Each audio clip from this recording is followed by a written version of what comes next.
What up, homie? We'll see if Nyce actually shows up today. That'll be fun.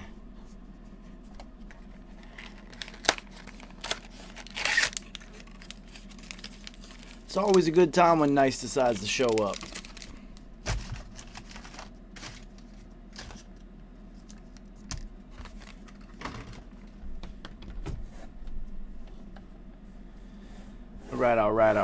All right. Man, that shit bright as fuck. Alright, it is 8 o'clock. That can only mean one thing. Time to play my fucking theme music. 333 RIPP Don P PhD. Yo. I said RIP TV. Tell the homie Mob Deep Mondays, that's everyday thoughty. It's all for the community. That's what P showed me. We lost without the unity. Where the fuck is the OGs? RIPP. God bless the real. Only for the righteous. The rest will go to hell. Flipping through the book of Revelation, figure it out. Transliterate the translation, do it yourself. It's the last days, life is a test and we in a cage. Concrete jungle, everyday struggle. Fuck the pain, I'm on some HNIC shit. Hegelian 3 shit. If you don't know what I mean, you was never G. Real shit, R.I.P. Yo, P, play that beat back, 333. Burn some weed, repeat that. Shake me up a tuka pack, break me off a 20 piece. I'm gone, never looking back. Y'all can't talk to me. RIP TV, tell the homie. Mob Deep Mondays, that's everyday thoughty. It's all for the community. That's what P showed me. We lost without the unity. Where the fuck is the OGs? Like the weed, play some IMD for me. It's hell on earth for real, but y'all don't wanna see paper trail politics. All the shit was prophecy, strictly for the family. Peace to the prodigy. RIPP, I sleep when it's time for me. Dope dreams bring the skizzy, pour the Hennessy. Searching for some inner peace, couple hundred G's. Deadly weapons and some weed just for you and me. RIPP, I sleep when it's time for me. Dope dreams bring the skizzy, pour the Hennessy. Searching for some inner peace, couple hundred G's. Deadly weapons and some weed just for you and me. Yo.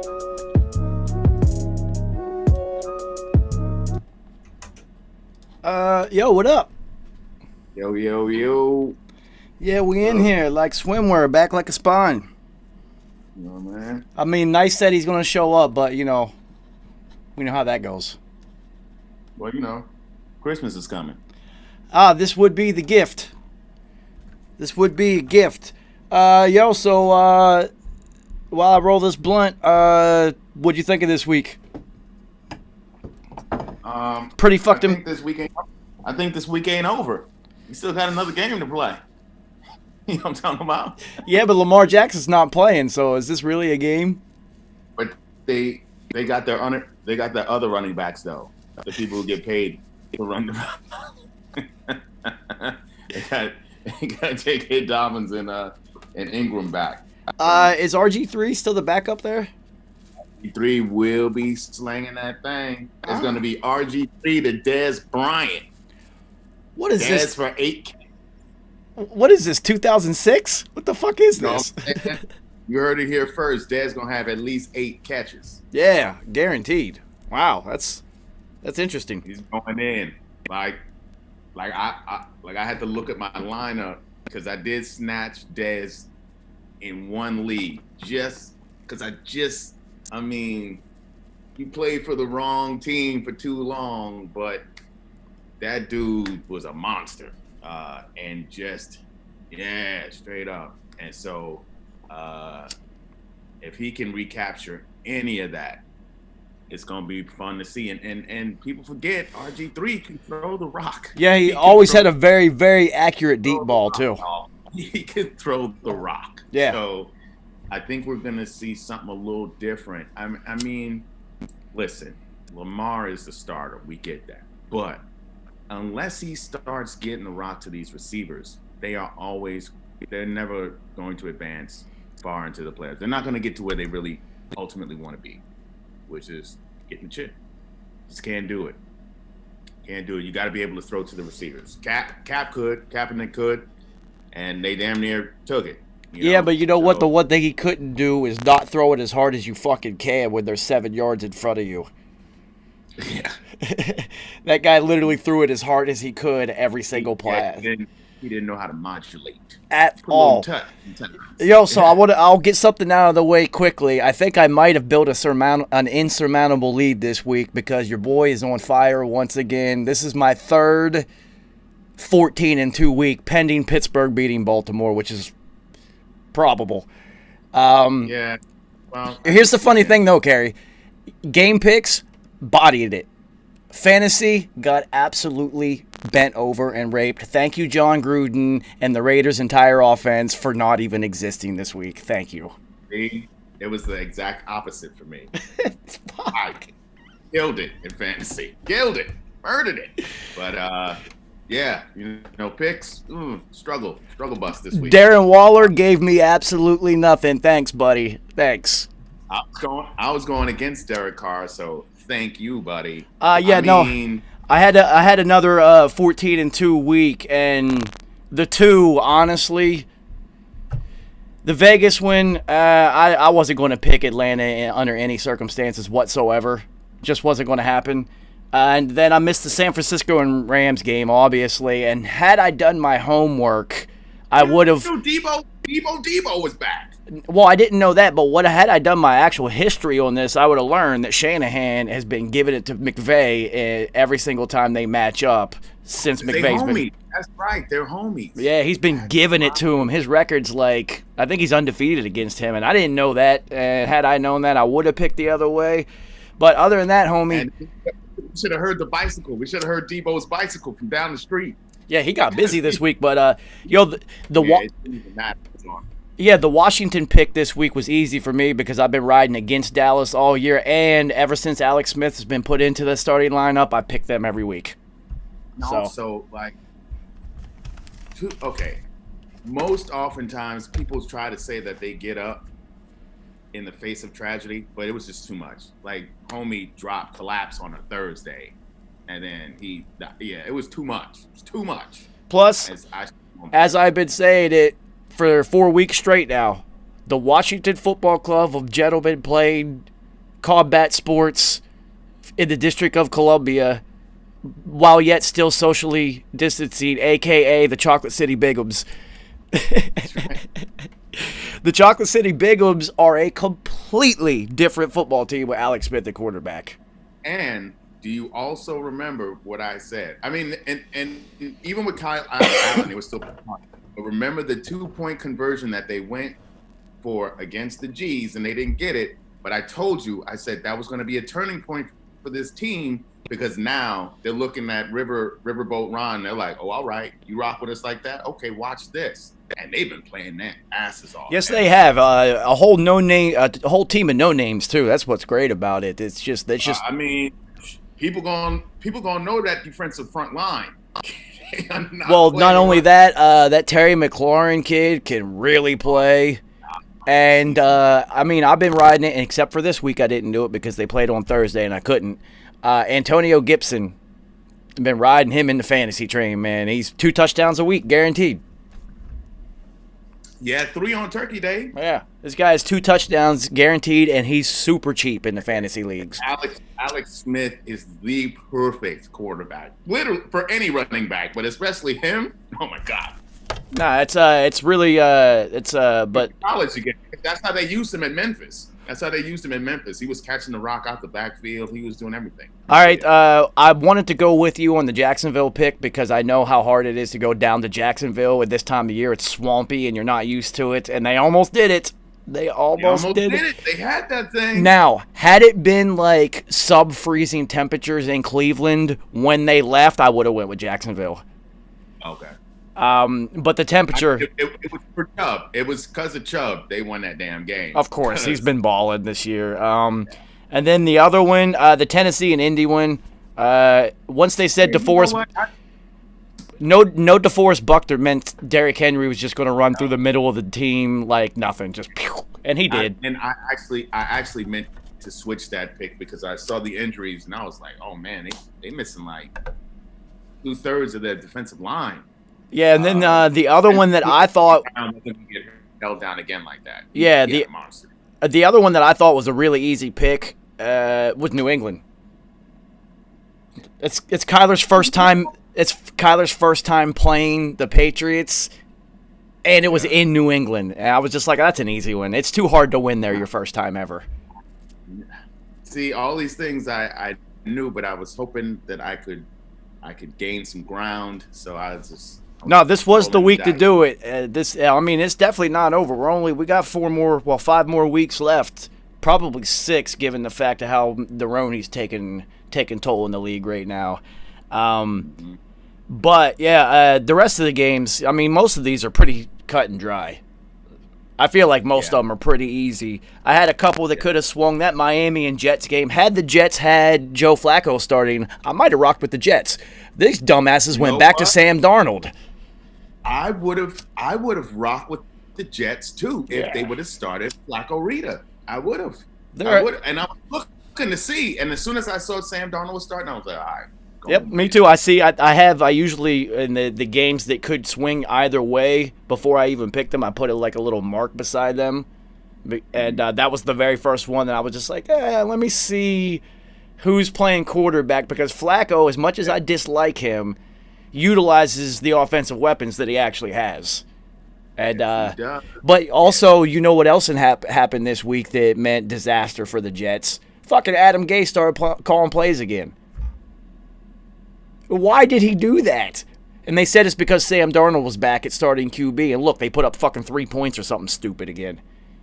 So what does that have to do with anything? Dude, he's a quarterback killer. I'd like to think that he's the worst coach in football, but after watching that Chargers game, I think Anthony Lynn might be the worst coach in football. That guy has absolutely no idea what's going on out there. Did you see the last 40 seconds of that game? Oh, I missed it. All right, so the Chargers were down.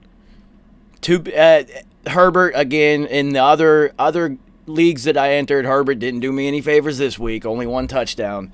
But, so they're down. They were down 2 scores, and somehow they get the ball back, and Herbert throws a Hail Mary with like 18 seconds left or something, just trying to make something happen. And Mike Williams actually catches it at the 3. I love it. So instead of clocking it or throwing a fade to one of your 2 giant wide receivers, they run up to the ball and run a draw. Yeah, this really happened. Oh, it gets better. So then... Wait. And he didn't clock it first? No, he didn't clock it first. They hurried up, and ran a draw. So then they have enough time to clock it. So they clock it. Now there's like 6 seconds left, and they're still down by 2 scores. So let's kick a field goal, try to get the onside kick, and throw the Hail Mary to try to get this thing. The only mathematical way that you can get this, Anthony Lynn says, nah, bruh, I got this. So they clock it. They go over and discuss which play they're going to run with 6 seconds left down by 2 scores. I'll give you, just guess what they picked. Just guess. Please don't tell me that they ran. A QB draw. Oh my God. I was like, please don't tell me. Even worse. It was a designed QB run. And it went backwards. And immediately afterwards, it couldn't have been 3 seconds later, whoever was calling that game was instantly like, well, I don't think Anthony Lynn's going to keep his job. Hell no. That was the dude. He's terrible. He's terrible. That's bad. I mean, Kerry, there's 2 types of coaches. There's like the I'm a motivator of men. Mm-hmm. Like the Harbaughs. I think those are motivators of men.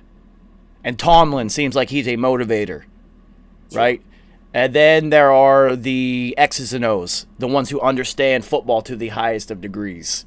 And I think Anthony Lynn is a motivator of men, and just not a very good one at that, because his football IQ sucks. Dude, they've blown... I can't... Just go back and YouTube it and watch the last minute of that game, and you're going to be like... If Matt Patricia lost his job this week, then Anthony Lynn's got to lose his too.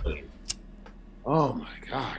finally. I mean, after this past week, it was just, I mean, on Thanksgiving, come on, man.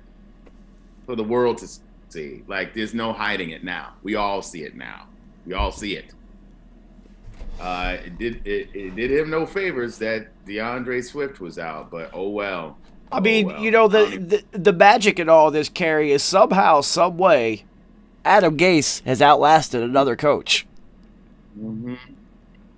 And he's going to outlast Anthony Lynn because Anthony Lynn is losing his job, dude.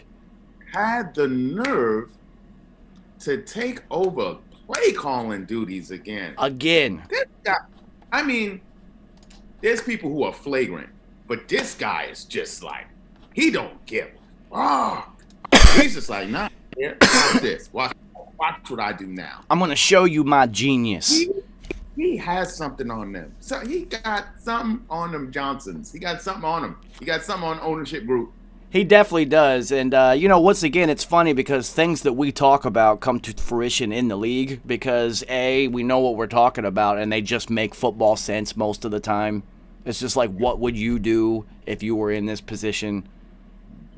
All right, and one thing that doesn't make sense to me is if I'm in the position and I'm Bruce Arians, I'm going to run the goddamn ball more than 9 times. 9 attempts. 9. 66 yards on 9 attempts at that. Right. It was working. Right. And then you actually throw the ball to Ronald Jones, like I've been saying. And what happened? He scores a touchdown. I said throw the ball to Ronald Jones. This is what he does. He catches the ball off the backfield. He's done that since he was in high school. He did it at USC. That's what he does. He finally did it, scored a touchdown. I mean, it's like, I don't know what they don't see. It's so clear. It's so clear. I don't understand why their offense is so boring to me. It's just you got Evans running go routes, Scotty Miller running go routes, Godwin running deep seams in post, and then Gronk to operate in the middle of the field, and then that's it. And it's just like there's no, dude. It's frustrating as shit to watch that offense because it's just like this is Bruce Arians being a bad coach. He's saying, I'm going to take everybody and put them in my system instead of being like, look at the things I have. Let's build something out of this. And it seems like now, from his accounts, Tom is calling more of the plays now. Okay, cool. Let's do that. With Tom calling the plays, he will call more run plays. So we'll see what happens from here. But here's another thing. Antonio Bryant can not only see 3 targets. That's in a professional. While across the sideline, someone is having a career day. No. In no game, but especially that game, he cannot just see 3 targets. I know you got Mike Evans. I know you got Godwin. They're not Antonio Bryant, who is a Hall of Famer. You find ways to get this cat the rock. Point blank, period. Speaking of finding ways to get somebody the rock, I don't know if you heard the waiver wire move today. West Virginia native, let's go. Tavon Austin just signed with the Packers. Ooh, yeah, Aaron Rodgers will get him the fucking ball. Now, remember I was just saying what happened to Tavon? I was wondering. Yeah. The way the league is designed right now, he's perfect for it. Yeah. He's a perfect fit for the way it is right now. And you can let him return punts and kicks. Just throw him back there. Just let him. He would love that. That is somebody who legitimately runs a 4.2 who doesn't have any wear and tear on his body because nobody could ever figure out how to use this guy. Exactly. Oh, man. You know, if the Saints could have got him. You know what Sean Payton could do with that kid? Holy shit. Yeah, look what Sean Payton was doing with players not even close to his athleticism. Dante Stallworth. He was exactly. People like that were getting busy. Smaller receivers getting busy. Ted Ginn found a way to stick on that team for 2 years. Brandon Cooks was getting busy down there. That's actually great for the Packers. I'm interested to see how that's going to work out. Yeah, it'll be interesting because all you have to do is now you can utilize the jet sweep and the jet sweep motion, and Sure. you can. What Aaron Rodgers is going to be really good at is if you now just even have the threat of Tavon Austin running that jet sweep, or once he runs the jet sweep motion, you get him outside the tackle and you take a step and look like you're going to dump it to him. And after you successfully do that once or twice, you know that outside corner is going to jump that, and then you can sneak Devontae in right behind him, and Aaron will eat that up. That'll be a Scandalous or a Lazard play. One of them. Because that, or even Tanyan. I mean, he'll be wide ass open. Somebody's going to be completely open. That's a very good pickup for them because He caught a long one. He caught a long touchdown this past week. So yeah, it fills a void because they don't really need any tall wide receivers who can't create separation. They got a couple of those already. They need this guy. I say he needs the slot guy, like he needs his Edelman. Yeah. But, it was interesting because Pat McAfee broke the news, and Pat McAfee played with Tavon at WVU. And shit. And he's best friends with Aaron Rodgers. And he was literally had Aaron Rodgers on talking about it today. And I was just like, oh, it's really interesting because no one's been able to use Tavon. Instantaneously, they have their returner because I don't know who returns kicks for them. It doesn't matter. I don't care who returns kicks. That guy is now. Matter. Yeah, that guy's returning kicks now. Yeah. Automatically. Good pickup for them. That's a good pickup. Yeah, I like that. I like that for them. Interesting. Also, I want to say about Atlanta. We start thinking a little differently about Atlanta because these boys are playing differently under Raheem Morris. Defense is playing way better. Playing way better. So I still had that Dan Quinn stink on my mind because I wasn't even considering them. I need to stop doing that. I have to remember he's no longer there. And these boys are playing differently. Well, I do want to play devil's advocate on this one. The Raiders literally laid an egg. And every once in a while, a team just comes out and just they're not even there. But I saw what the defense did. They turned him over. I mean, they caused fumbles. That's effort. Those were effort. I think they totally overlooked Atlanta. They completely overlooked them. For sure. And, being based in Vegas, if you were overlooking a team, it's kind of hard just to not stop by the casino every once in a while and throw the dice around a little bit, homie. Click, clack, click, clack. And from what I've heard, they got a lot of strip clubs out there. Word, 7-Eleven, click, clack. From what I've heard. And when I leave, come together like butt cheeks.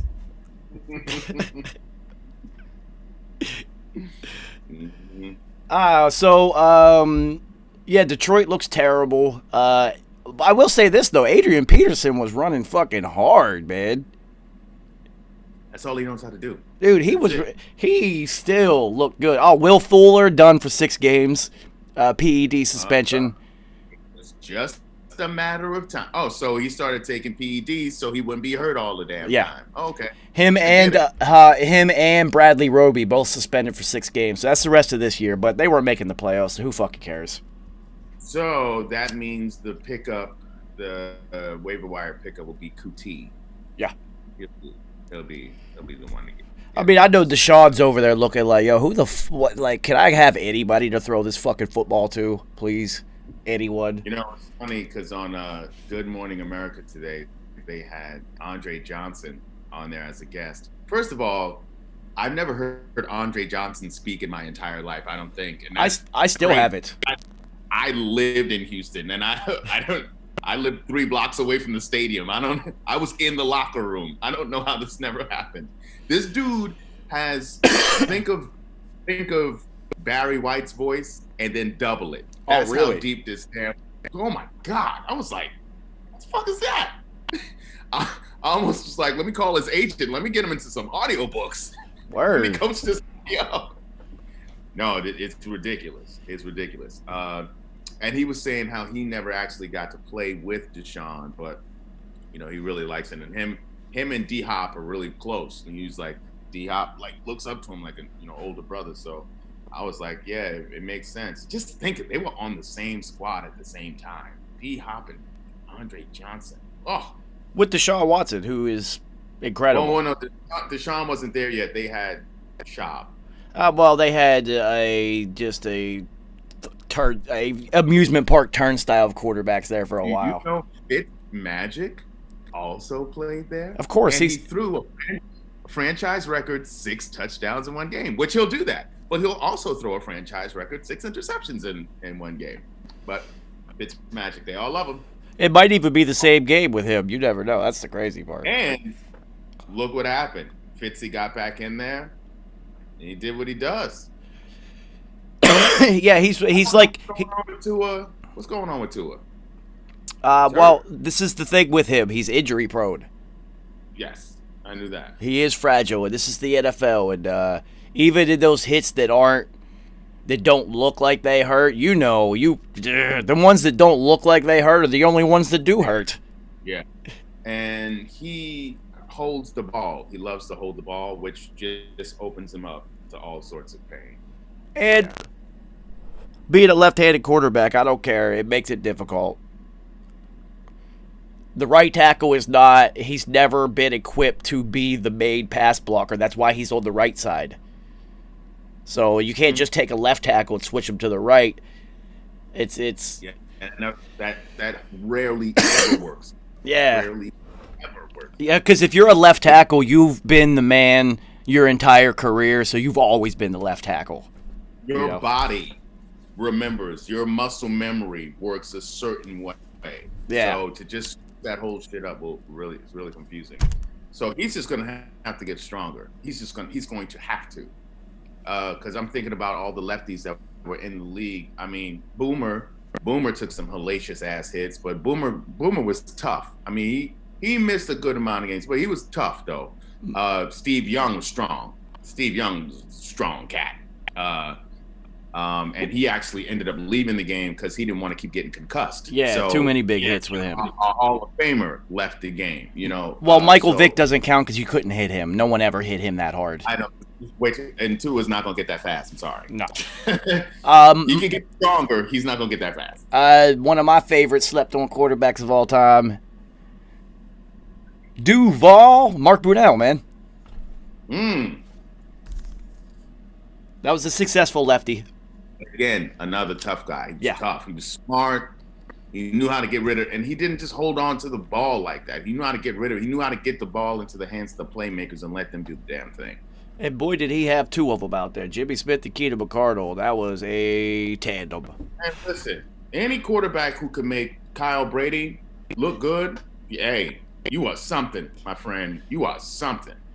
Word. So, it's over for Dallas. Who cares? I'm sure you're delighted in every single bit of that. That even at the, you know what? You know what's funny on Thanksgiving Day, because since I picked that sorry ass team to win, I was texting with a Dallas fan, and he was talking about tanking.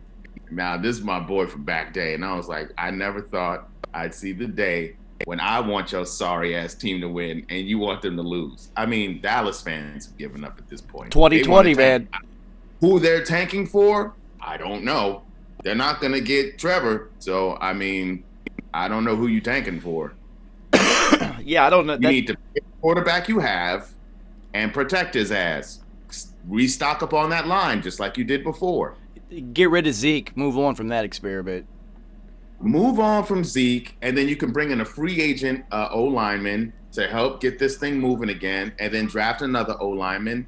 It's been proven, as we've said before, you don't need a stud running back. You don't really need it. Only if it's an absolute and total game changer, and there's only unless he is your offense, unless he is unless he's a Henry or a Chubb, because we have to say Chubb is this guy because Cleveland looks garbage without him. People keep saying, oh, they're much better without Odell. No, that's not really the case. It's more glaring when Chubb is out to show you how terrible they are. Well, the only other running back who is the focal point of the offense, and I believe that I don't put him in that category because if you put another top 10 quarterback in Minnesota besides Captain Kirk, I'll say Cook. Yeah. and then Dalvin Cook is hurt, then that offense is still going to put up huge numbers.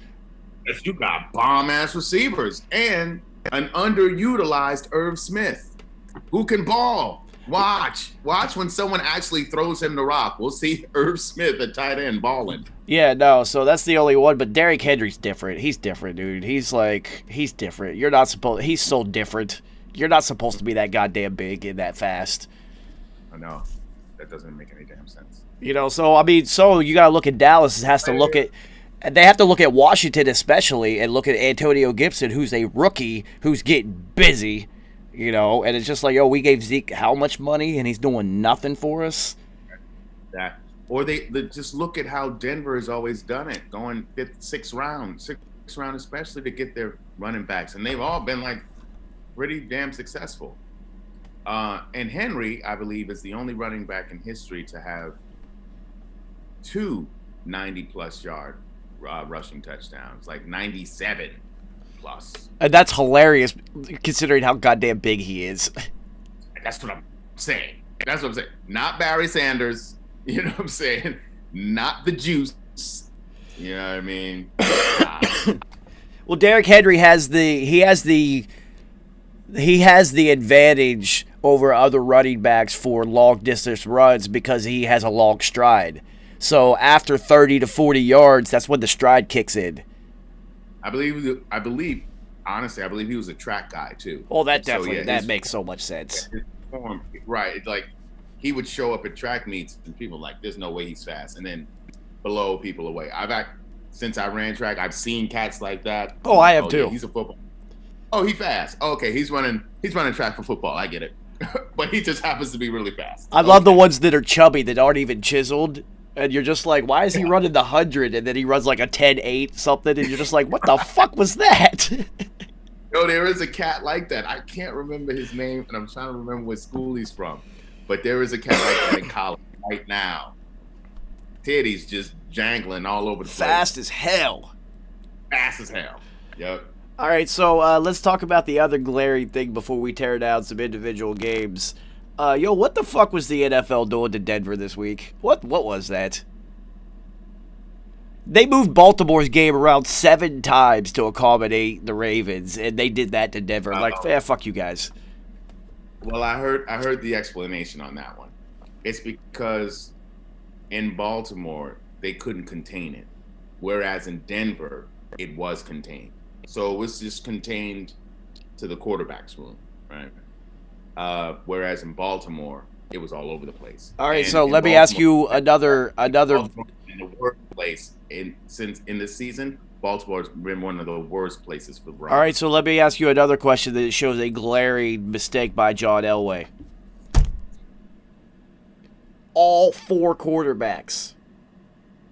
Why the fuck do you have all 4 of them together? Because everybody who's carrying 4 this year keeps that 4th one in a hotel room by himself watching film in case shit like this happens. Why the fuck were all 4 of them watching film together and shit? Well, as we've said before, John Elway is a terrible team president / GM. He just is. Hell of a football player, but he's terrible at this job. Listen, Michael Jordan. We all knew who Michael Jordan was, but when he took a GM job, president job, he was horrible. You know who's good at that shit though? He doesn't get enough credit. Larry motherfucking Bird is an excellent GM. Oh, yeah, Larry Bird, he was an excellent coach too. Yes. Took a tough ass Pacers team, and if they didn't have Shaq and Kobe, those Lakers would have been in trouble. Yeah. Even if Kobe goes down, because Kobe did get hurt in that series, but he came back. But if Kobe was out, the Lakers would have been in trouble. Yeah. Lakers would have been in trouble. Yeah, but John Elway, he's the Michael Jordan, and it just he got too much credit because they had a championship level defense, which we've seen Chicago have a championship level defense and only win 3 playoff games in 24 fucking years. That's incredible to even think of that.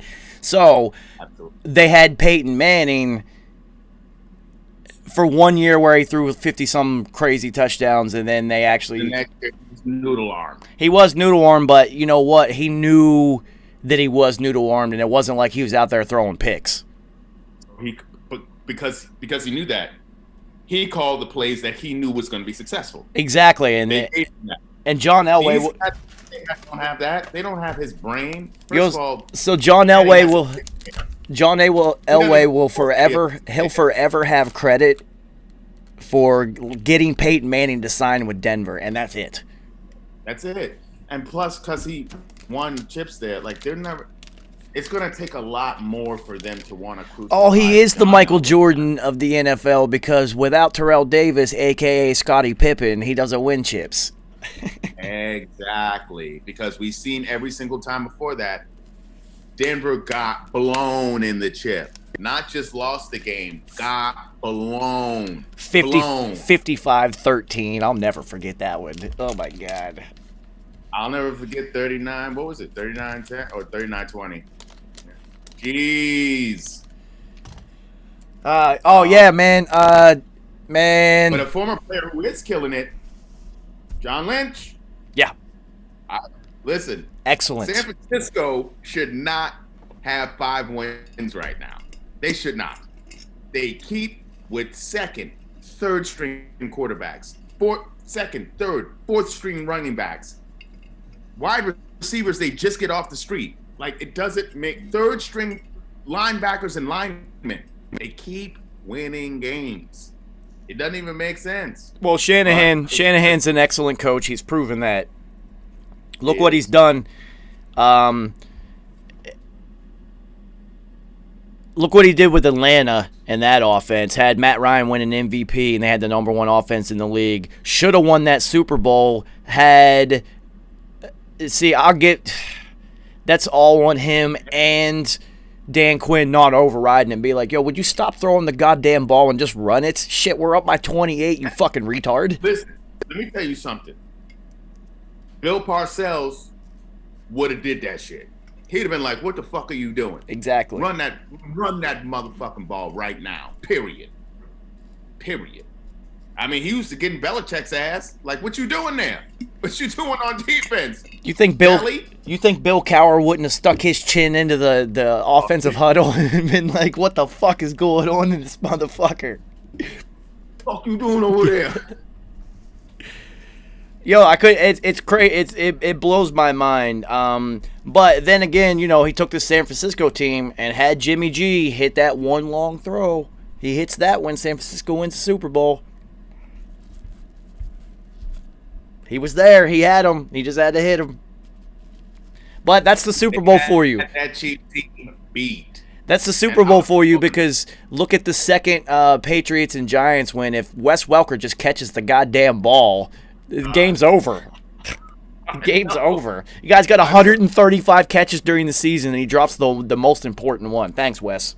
I saw him wide open, and I said, oh, like I was in the spot, and I said, oh, no. Before TB12 even cut the rock loose, I said, oh, no, game over. Game over.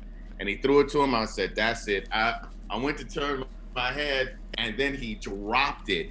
And I said, oh, shit, we about to win this game. I see. Everybody who knows football knew it. I knew it instantly because I stood up as soon as they snapped the ball and you watched the play develop. It was just like, I just stood up, I went, game over. And, the second he dropped it, I just sat down and I looked at I was dating Adiola at the time. I looked at her, I was just like, we're going to lose this game. She's like, what are you talking about? I was like, you don't understand football. This game's over. We lost right there. It's over. And it happened just like clockwork. It happens every time. We went on 2 different emotional rides since I was like, game over. And then I was like, oh, game over. Yeah. Exact opposite for me. Game over. Ah, fuck, game over. God damn it. I mean, because of course, Eli almost gets sacked for safety and then throws one of the most perfect passes I've ever seen on the sideline to Mario Manningham. Yeah. In between 2 cats. Stupid. I just want to know what Archie Manning did, like what demon he sold his soul to so his sons could be successful, because that shit just doesn't make any fucking sense, yo. Well, this is what he did. He said, I'll make Three, I'll make all your sons successful. Two more than the other. You have to sacrifice one. And so he sacrificed Cooper. Coop. And Cooper, and Cooper, and they all say it, Cooper was the best out of all of them, but he played wide receiver. Yeah. So he sacrificed Cooper. He but did. Now, guess what? Cooper's going to be the real winner because his son is going to be the best QB out of all of them. Yeah, watch his son go on with like 7 titles and be That's what I'm saying. be declared the GOAT. Because of course he named him after his dad, but Arch. Yeah, so Arch is gonna get real busy. He's gonna, don't worry, granddad, I got you. Oh my God, yo, his McDonald's endorsement deal is going to be through the roof. It's Golden Arch Manning. Get out of here. Oh yeah, it's gonna be stupid. So what else is going on this week? All right, let's just jump into these goddamn games. Vegas, man. Oh, speaking of stupid, Danny Dum Dum. Okay. Oh yeah, that's the other thing I wanted to bring up. Very disappointing. Makes it worse. Here's what makes it worse. As soon as you feel like, and this is what I always say about him. What do I always say? I'm like, he does some dumb shit, and then he'll do a couple things, and you're like, oh, wait a minute. Just wait a minute on this guy. So he went 2 games, no turnovers. We win. It's like, all right, let's turn around. And then what does he do? Hammy. I don't even, like, I saw the play, and I was like, but again, like we said, it's the slightest hits that really jack you up the most. Yeah, it looks like to me like the hamstring injury is all the way up at the top. Yeah. Like way up right at the top. Right, he keeps grabbing right under his ass. So yeah. But they said it's not like the super bad kind, and he even may play this Sunday. But the way I'm looking at it, if we are actually going to try to push for the playoffs, I think maybe give Colt this game. Yeah. And then next week, see where he's at with it. Because hamstrings, I tell you, you come back too early, and then you get lost for 2 months. 2 months, you might get lost for the rest of your career deal with that shit. There's no doubt about it. No doubt about it. I'm just saying, so they need to be careful with that. If they're looking at this cat like he's the franchise, then be smart about it. Be smart. 100%. And the East is so shit, like, okay, we could drop this game, still be in the mix. It doesn't matter right now. All right, so let me ask you something as a Giants. The final week. Let me ask you something as a Giants fan. Knowing that you could proverbially win the worst division in the history of football and get yourself a home playoff game to where you're going to get blown the fuck out, is it worth it just to get that one game? Yes, and I'll tell you why. If RG3. If you don't know the taste of something, you can't determine whether you really want it or not. I don't know what cockroaches taste like, and I don't want that shit. Well, I'm talking about. I'm just fucking. I know. I'm just fucking with you. But once you get that taste, you like, oh shit, I need that. It's like that first hit. Like they get that first hit and then they need it. And they chase that dragon their entire lives. Some people never get to it again, but they need that taste. They need that little taste. So I mean, they need to be smart, and I damn sure hope that the brass, Joe Judge is too smart of a coach to do what they did to RG3. I'm gonna just say that. Stanley, what up, yo? So, Carrie, we have an actual Bengals fan who says, I wish we would talk. Wow. I wish we could talk good about them damn Bengals. All right, so we will talk good about the Bengals just for you, Hobie. You guys have a bright spot, a supernova bright spot. If he comes back healthy and you guys protect him, because Joey Bag of Donuts is the fucking truth. He oozes NFL quarterback. All the stuff it takes to be a quarterback. He's 100 out of 100 on all of them. Absolutely. All of them. Like Cincinnati Bengals got it right. They had the choice between any of them, and they got it right. No doubt about it. They also got it right with T. Higgins. because T. Higgins still got a touchdown. Like even Burrow being out, Boy Band Burrow being out, T. Higgins had 60 to 80 something yards and a tutty. So, Yo, I did not realize that he was that physically big. He's a lot bigger than I thought he was.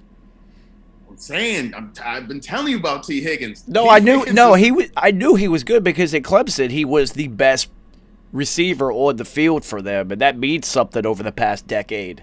Like, you have to remember that Sammy Watkins, as a freshman, was a first-team All-American, and then some guy named DeAndre Hopkins comes, D-Hop comes to campus, and Sammy Watkins literally fades into the background for 2 years. He's like, oh, I got a hamstring and I got a knee. I got a hamstring and a knee. No, you got somebody. You got one of the best receivers in the history of football in front of you. Yeah. And speaking of one of the best receivers in the history of football, this is not who we got joining us right now. Instead, we got Nyce the Future. Yeah. Get in here, buddy. There he goes. Oh shit! In the middle of a jukes. Oh, he got the ski mask on and everything. Scoping? Oh, he in scope mode. God damn, Nyce. What up? What up? What's the word? I'm here. I'm a little bit, but I'm here. I mean, you know. Oh, there we go. There we go. Now you look like a human being. Jesus Christ! I don't know what the hell you was just doing 5 minutes before you logged in. Catching his breath. Yeah, for legal purposes, we won't answer any questions right now. We'll just keep discussing what we were already talking about. So we were just talking about the future in Cincinnati because Stanley wanted us to talk good about the Bengals, so we had to find something to talk about. And they do have two dope-ass rookies in Joe Burrow and T. Higgins. Yes, which T. Higgins, I told you guys. Oh, that's Nyce's guy. That's one of Nyce's guys. Yes, Clemson. You know, hopefully the other Clemson member come over to my team, but you know that's neither here nor we getting close, so you know. Cincinnati got a bright future, man. They just need a couple more pieces. Yeah, one of those pieces is an indoor practice facility. That would be nice. This is an NFL fucking football team we're talking about. Oh yes. In Ohio. That gets cold as fuck. You need an indoor facility. Also, what's the Joe Mixon plan? Because it seems like he's committed to Cincinnati.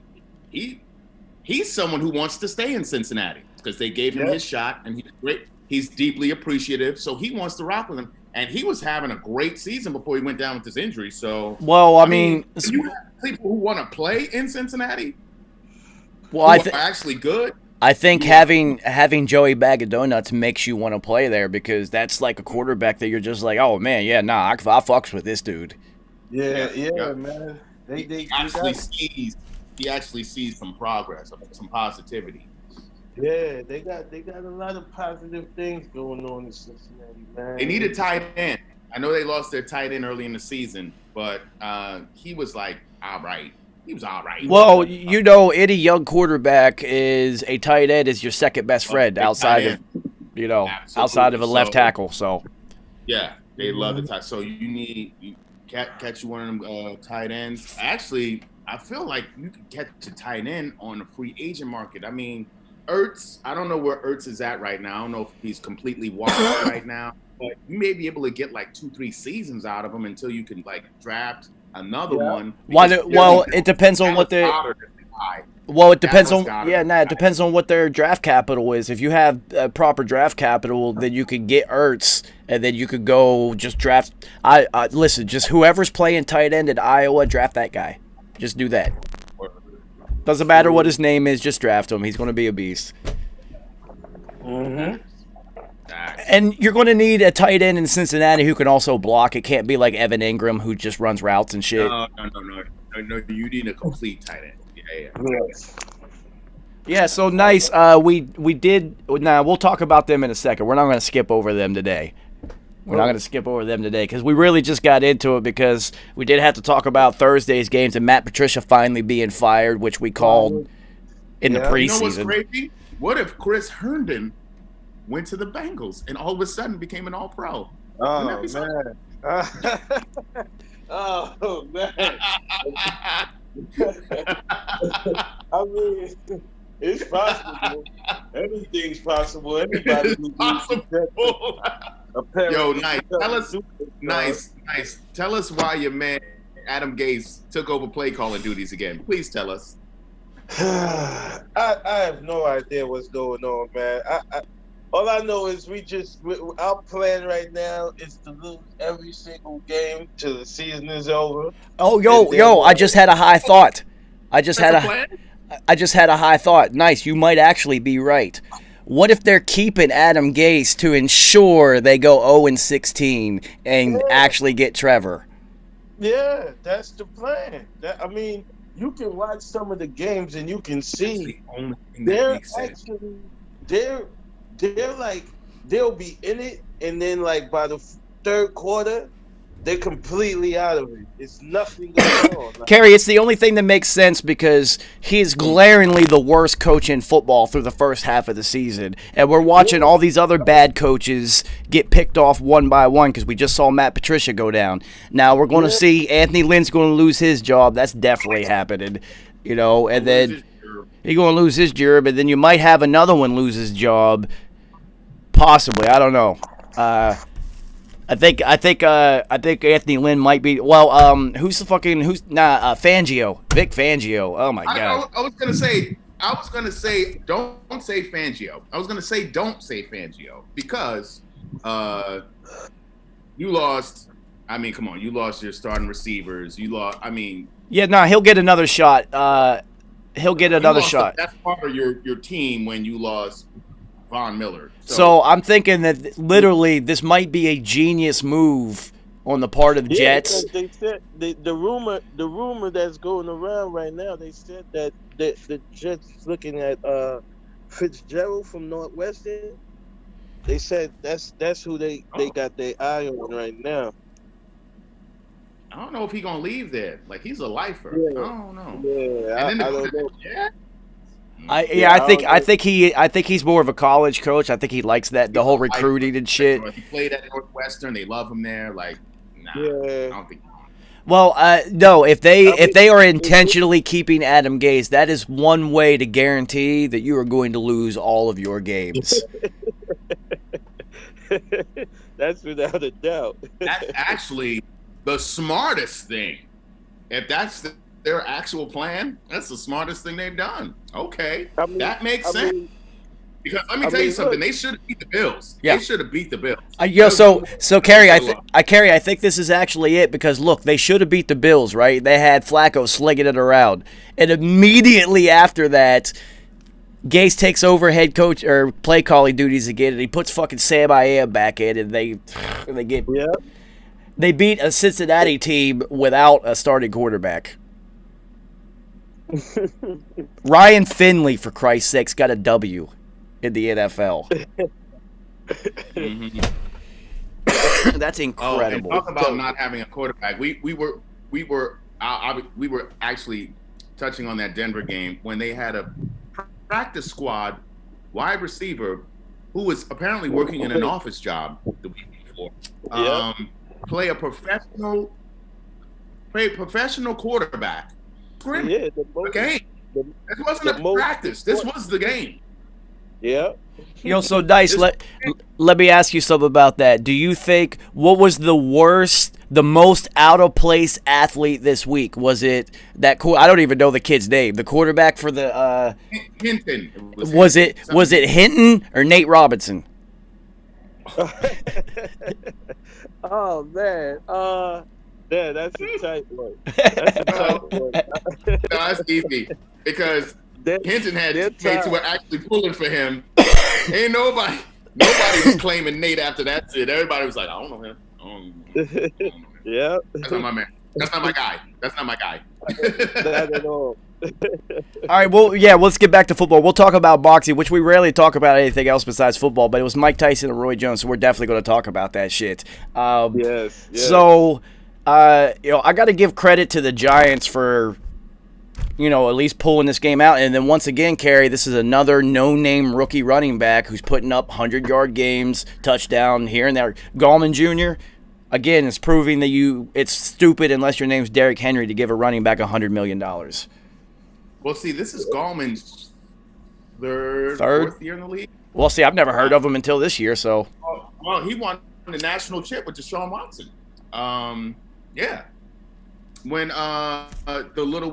Hunter Renfrow caught the TD on Alabama, Wayne Gallman was the big man on that team. Yeah. So I was happy when the G drafted him because he runs hard. I thought he was a little undersized, but the kid runs hard. It's just he was losing some confidence, and because he knew he wasn't their number one guy, but they kept him to their credit, and now he's balling. Yo, this is like the eighth running back that's getting busy right now. That was like a backup in college. But see, that's the thing. That's the thing with the G's. They signed Freeman. They recycled Alfred Morris out of wherever.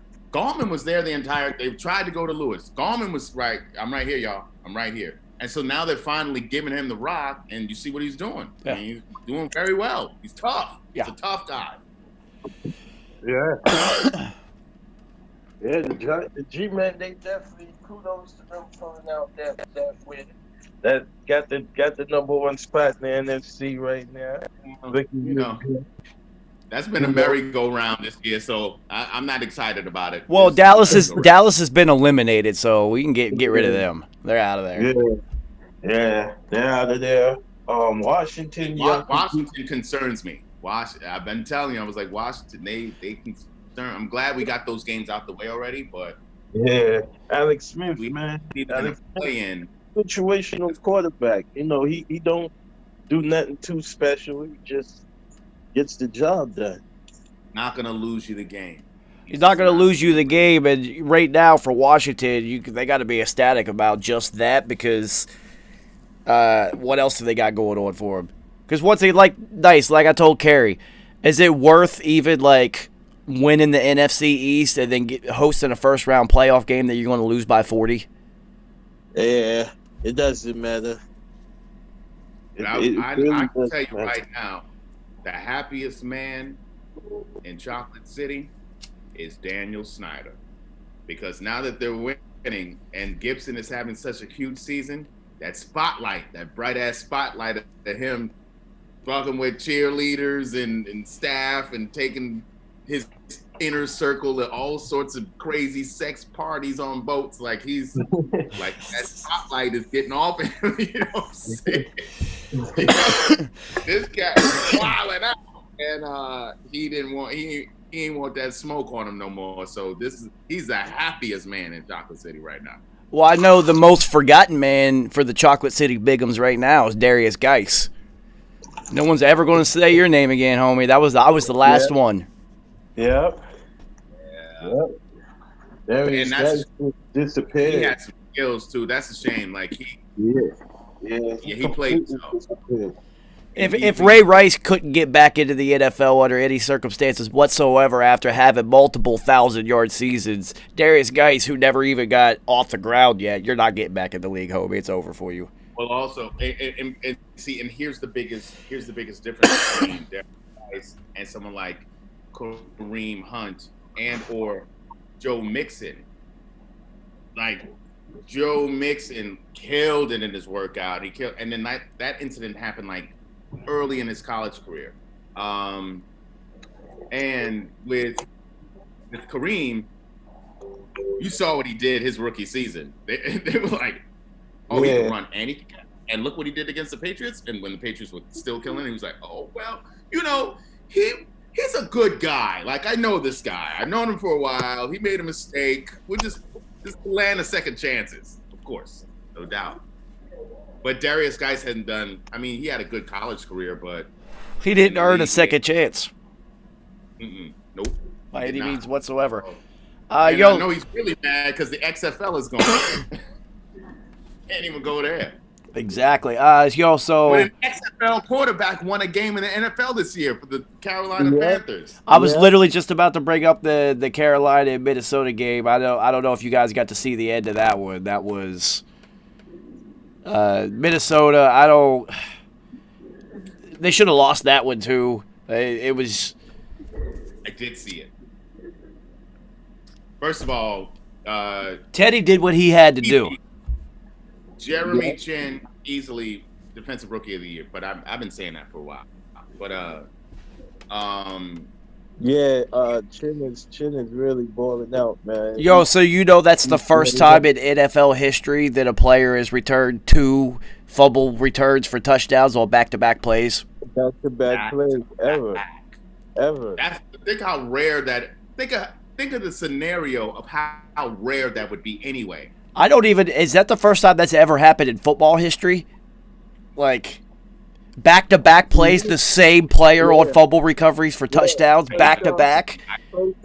First time you would have history. archive like high school, Pee Wee League, or some shit like that. Because I don't think it's ever even happened in college. Yeah, I've never seen that. Yeah. First time in NFL history. Because the first one, the ball was out and he scooped. The second one, he stripped Cook, took it, and then ran it in. Yeah. So, yeah, that's easy. Carolina played well. They should have had that damn game. But Kirk Cousins, see, that's the thing. Kirk Cousins will have these games. Like, things will just click for him. And well, I mean, he definitely likes Justin Jefferson now, so that helps. Yeah, we had to talk him into that. That's what I was about to say. He likes Justin Jefferson now, and Justin Jefferson route running is exceptional, man. He can run some routes, man. I'll tell you what saved him too, because Thielen was out, and so he was mistaking Don Beebe for Thielen because he needed his wide receiver. He needed it. He kept thinking he was throwing the Thielen. Yeah, but Chad Beebe came up clutch at the end. Chad Beebe came up clutch. He made a mistake, and then he was actually able to make up for that same thing. And so I'm real happy for Chad Beebe. That's dope. That's dope when that can happen. If he don't wear the double helmet to honor his pops, I'm not a fan. I need that double foam helmet. Straight up. Yo, but it seems like he's just as fast, if not faster, and he's getting more run at the position than his pops did so far. Yeah. Well, back when his dad was playing, it was impossible for you to be that white and that small and be a receiver in the NFL. Steve Largent. Well, that's a Hall of Famer. There's always Neo in the Matrix. Yeah. Steve Largent probably was albino or something. That was an outlier. Yo, so I don't know if either of you watched this game because I've been watching Justin Herbert play all season, so I definitely. And plus, it was the Bills. And I watched it. All right, so Nyce, let me ask you something. This is why Anthony Lynn needs to be fired, right? They got that Balaj kid who's been running really, really hard, right? He's been playing well. So Austin Eckler comes back this week. 14 carries and 16 targets. 30 targets for him. They basically based their entire offense around them, and they got blown the fuck out. Yeah. Like, whose idea was that? And you do know that Anthony Lynn was a running back, right? That makes sense, but Kerry, I'm sitting there watching this game, and he literally was just all back out of the backfield plays over and over and over and over and over. I'm looking at Keenan Allen like, yo, this guy's got to be pissed right now. What did they say about the Chargers? All they really needed, they needed the support of the running game. The support of the running game. Because Herbert was doing his thing. Not switch the whole shit up to the running game. And then he didn't even adjust it when they were behind. He just kept going to Eckler. I'm just like, I'm watching it like, what the fuck is he doing? Yeah, Justin Herbert, man, I definitely I want to give him a lot more credit too, because he played exceptional under the circumstances of the Bills. The Bills' defense is very stacked, and they were coming at him heavy. Of course. And he was delivering some passes in that game that really wowed me. Like, it was one play, he threw the ball. He was about to get sacked, and he threw the ball in such a tight window. I didn't believe that Keenan Allen caught that ball. Keenan Allen was blanketed. It was no way that ball was supposed to get caught. Even it was no way, and it happened. And I was like, "Oh my God, this is he's the real deal, man. He is the real deal. He is the real deal. They just need the Chargers is a few players away from being very, very good. That secondary needs help badly. That secondary needs a lot of help. They're getting killed back there. Yeah, dude, they suck. They are getting killed back there, man. They suck. That kid Dean, man. Oh my God. Mm-hmm. First of all, that's on the coaches. How are you going to have anybody attempt to cover Tyreek Hill 1-on-1? Even if it was Stephon Gilmore, I'm not. That was Davis. That was Carlton Davis. Oh, Jr. see, Carlton Davis got ate up there because it's just like Carlton Davis getting cooked. even the best corner on the planet. And right now, the best corner this season's been Jalen Ramsey. He's been playing either him or Marshawn Lattimore. I'm still giving safety help over top because this is the fastest human on the football field. Yep. And don't forget Xavier Howard too. He's in that conversation. Yeah, no, he's been balling. He's been balling. But Jalen Ramsey is the only one who was able to contain DK Metcalf this year. Yeah, because DK Metcalf last Say night. this. Had a hell of a time with Deebo Samuel, though. Deebo came back not to play. Yeah, but Debo also operates out of the slot a lot, which means Jalen cannot get his hands on him and be physical. He can't really get physical with him as much. And you need to get physical with Deebo because he will get physical with your ass. He will get physical with you. You know who I would like to see play each other is the Rams and Titans. I want to see Jalen Ramsey and A.J. Brown go at it for a whole game. Oh man, that would be great. And Aaron Donald and King Henry go straight up. Ooh. That would be wicked. That would be wicked. King Henry right now. Yeah, that would be fun. DK Metcalf. I mean, come on, this guy. So it was funny because he's after the game. I forget who it was, but they had played in Detroit with Megatron, and he's Jim Schwartz. Jim is the coach. Yeah, so Jim Schwartz pulls DK aside, and he's just like, "Yo, you're not quite Megatron, but you're the closest thing to him that I've seen. Like keep doing your thing, blah blah blah." And DK just responded with, "I took that shit personal." He's gonna be. Oh, yeah. He wants to be great, and I fucks with it. But it was like when keeping it real goes wrong. Like, yeah. When keeping it real goes wrong. Jim Schwartz tried to make it a compliment, but he was like, nah, I don't even give a shit about Megatron. I want to be DK. I love DK, man. He took that shit personal, and he made it his mission. It's like, this your best corner, Slay? All right, watch this. Yeah, he destroyed. Should have had another touchdown on Slay. Yeah. He just dropped. Should have had another one on him. Yeah, he destroyed. But if you just looked at him running down the field, I mean, Slay looked like his child. I mean, really. I mean, the size disparity was crazy. It was crazy. I mean, crazy. even when he made that grab when he snatched it out of his hands. He took it. Slay was in the right position. It's just DK was just throwing. And he took his outside arm and he clamped the ball against his body before he fell out of bounds. Like that was stupid. Yeah, that's why I said I wanted to know who DK worked with in the offseason because he's doing extremely veteran receiver things that you would have to understand football to see the things that he's doing. Find out who the wide receiver coach is for the Seattle Seahawks. If someone is watching, if you could look that up, because they're killing it out there. And he was working with that wide receiver coach, and they all do. I think that's the best wide receiver coach in the league. Has to be because every receiver on that team gets busy when needed. David Moore, another touchdown. Yeah, I picked up David Moore just on the humble, because I'm like he's probably gonna have 30 yards, but he'll probably have a touchdown. Mm-hmm. Well, what teams are doing against Seattle now is they're kind of trying to take Tyler Lockett out of the game. And they're just like, all right, DK is going to do what he does because there's literally, you can't stop it. You just can't. So you're just going to be like, all right, let's see if we can limit him to one touchdown and 100 and some yards.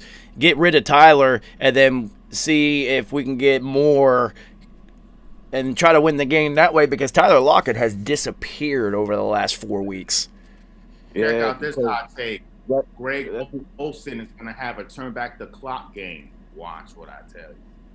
that's because DK has just been the focal point now. Like he has become the focal point of that offense right now. Like you know, Russell is going to DK. You know that's gonna happen. It's no mystery right now, and you know, everybody knows it now, but you know that's why Tyler Lockett really kind of his role is getting smaller and smaller, but he's still there. He's still Well, it's Mr. also Reliable. Russell is doing what the defense dictates. Yeah. So Mhm. he's seeing that they want to take away Tyler. So he said, okay, well, then it's DK time. And he's like, pick your poison then. If they take away, in the Arizona game, they looked to take away DK. Tyler Lockett got busy. So Yep. go, okay, pick your poison. That's what the Chiefs do to you. Okay. Well, speaking of the Tyreek Chiefs, got yeah, this Tyreek, past game, but yeah, they chose to take away Kelsey, who really didn't do anything, but Tyreek had 200. he still had 80 plus yards and a touchdown. So Uh, it's like, okay, Yeah, if that's taking away Kelsey, I'll take that. Tyreek had 249 yards and 3 touchdowns in the first quarter. In the first quarter. In the first This is an NFL game, people. And he had 250 yards and 3 touchdowns in the first quarter. So quarter. I saw, they did all time fantasy points for wide receivers. Jerry Rice is on that list way too many times, but Jerry Rice had a game where he had, I think, 269 receiving yards and five professional NFL touchdowns in a game. 5. Yeah, And that's when Joe Montana was the QB. I believe that year Rice won the MVP of the league too. So At receiver is retarded. at receiver, which doesn't happen. All right, so speaking to KC and Tampa Bay, Nyce. Something's definitely going on down there. We talked about it last week about how, and I think I was right. I think there's a power struggle on control of the offense and what they actually want to do and what their identity is. So here's the question that's being thrown around already. Tom Brady has a small window. Bruce Arians has proven that he can kind of get you close, but that's it, right? Mm-hmm. Do they get rid of Bruce Arians? If it comes down to it, yeah. If they miss the playoffs, if they somehow miss the playoffs, all right, so the Bucks are 7-5 right now. The next 4 games is 2 games against Atlanta, Detroit, and then some other bum. So they realistically should win all 4 of those games. But what happens if they end up like 2-2 and end up 9-7 and don't make it to the playoffs? Arians would have to go. Yeah, I mean, you're not gonna get rid of Tom Brady. You know, you're not gonna say, "All right, we're getting rid of Tom Brady." Tom Brady is, he Father is. Time is going to take care of that. Eventually. Yes, eventually, he's too great of a player for you to do that. And that game against Kansas City, they should have won that game. They really should have won that game. Even although, yes, Tyreek Hill had a phenomenal First output quarter, it was just in the first quarter. The rest of the game was a whole different story. It was a whole different story. They should have won that game. You know, they were right there, man, and you know, it's certain play calls like we said. The Bucks have to gain an identity. They have to be balanced on offense, and that's what they're not doing. Every time they don't play a balanced offense, this is what happens. They lose the game. They have to start running the football, throwing the football evenly. They have to really, really balance it out. The reason why they came back is because they started running the football. They started giving the Rock up a little bit, giving Tom Brady some time, some room, and then and then yeah, he goes and he makes these spectacular throws that he does, All and right, they take so as I roll this blunt, what what if Josh McDaniels went down to Tampa Bay if they got rid of Bruce Arians with that roster, knowing how good Ronald Jones is, Carey, at catching the ball out of the backfield, and you also have Gronk. Hey, Yeah, you have Gronk, which you know, and you have Tom, which knows your offense better than you do. and then you give that defense some rest. The defense that will then, when you make the other team have to pass on you, whatever, and you can just unleash the hounds. You got Shaq Griffin, JPP with 2 fingernails left, who can still get after the quarterback. Sue, come on. They got savage. Levante David, Devin White. They got savages. They got savages. If Josh on McDaniel defense. had that roster, they would be the number one offense in football, without a doubt. Yeah, without a doubt. Let me tell you something. Josh McDaniels won games with Timothy Tebow. I want people to remember that. Josh McDaniels won games in Denver with Timothy Tebow starting as his quarterback. So, imagine. I guarantee you he will get the rock to Antonio Brown. Well, not only on top of that, Nyce, people forget that the year that Randy Moss had 23 touchdown catches, that was Josh McDaniels' offense. So you have to look at what Josh McDaniels is a good coach because he's going to look at what he has and be like, oh, my God, look what I can do now. Yeah, and he's also a dude that spread the football around. Tampa Bay is starting to get very one track minded on offense. They're just throwing the ball. They're just throwing the ball to Gronk and Evans. That's all they're looking at. Goodwin is still there. They still have Antonio Brown. They got so much weapons that they can unleash, but they I don't know what's happening. Like the play calling is very bad. Yeah, because you would figure if you just allow Tom Brady to do what he does, which he has proven to, I am going to dominate you on whatever it is that you give me because I'm so cerebral of a quarterback. Wherever you're the weakest at, we're going to exploit that, right? So you've got motherfucking Mike Evans, Gronk, Chris Godwin, Antonio Brown. Jesus Christ, this roster is retarded. Somebody is starting tight end is hurt for the year. Yeah, so somebody is 1-on-1.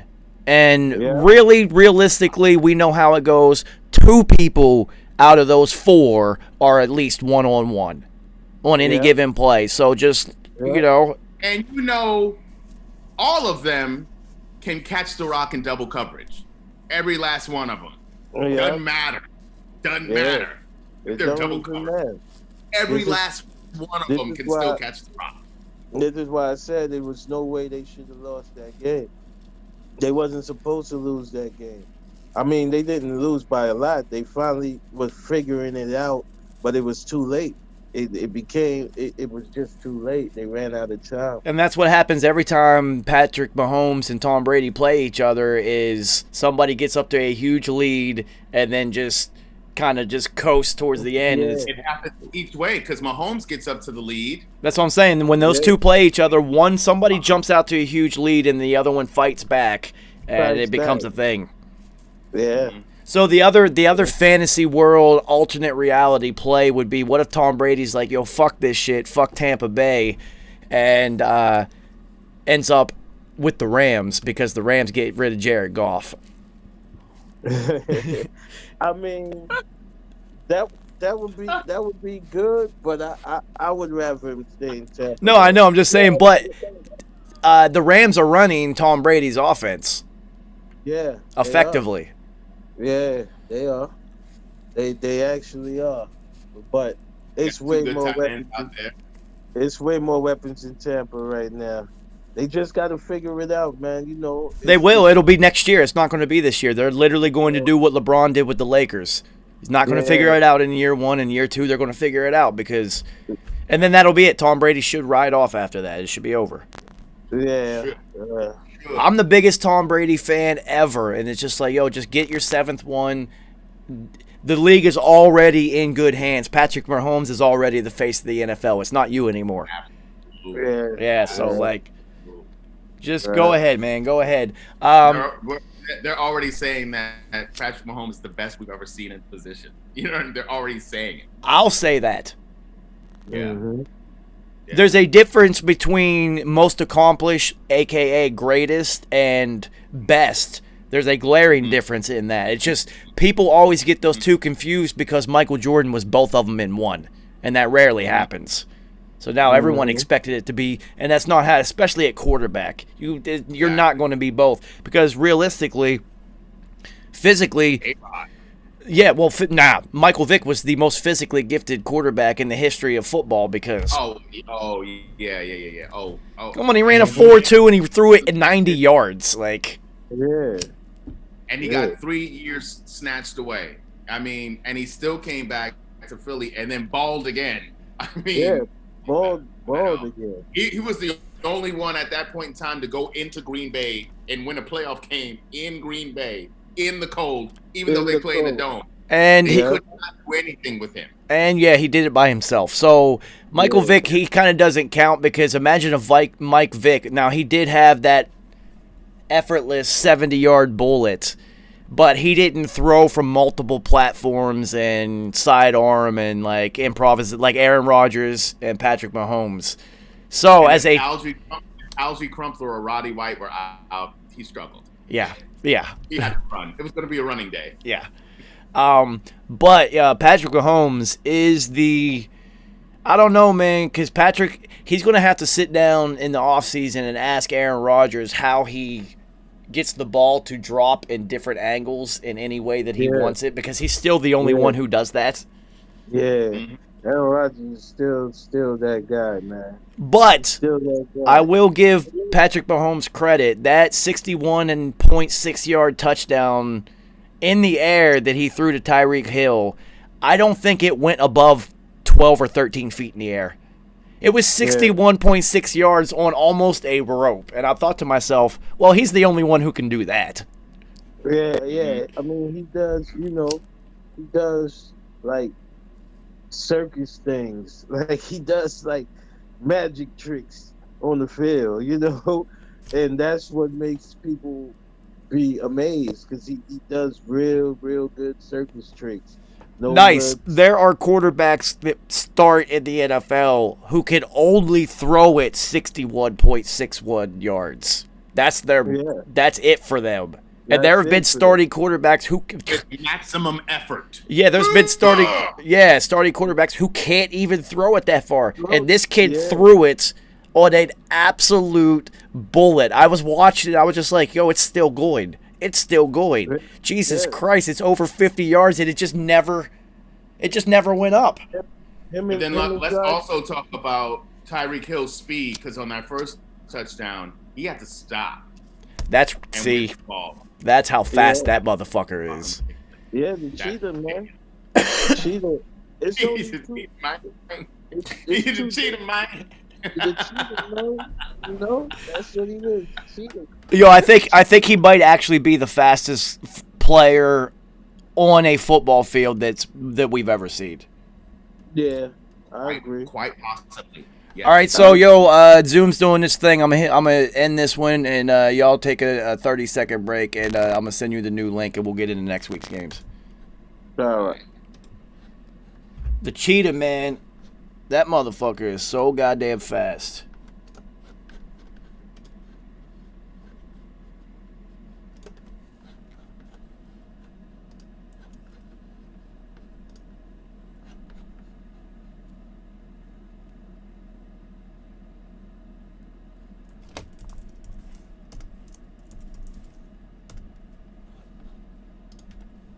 All right, I just sent them the new link.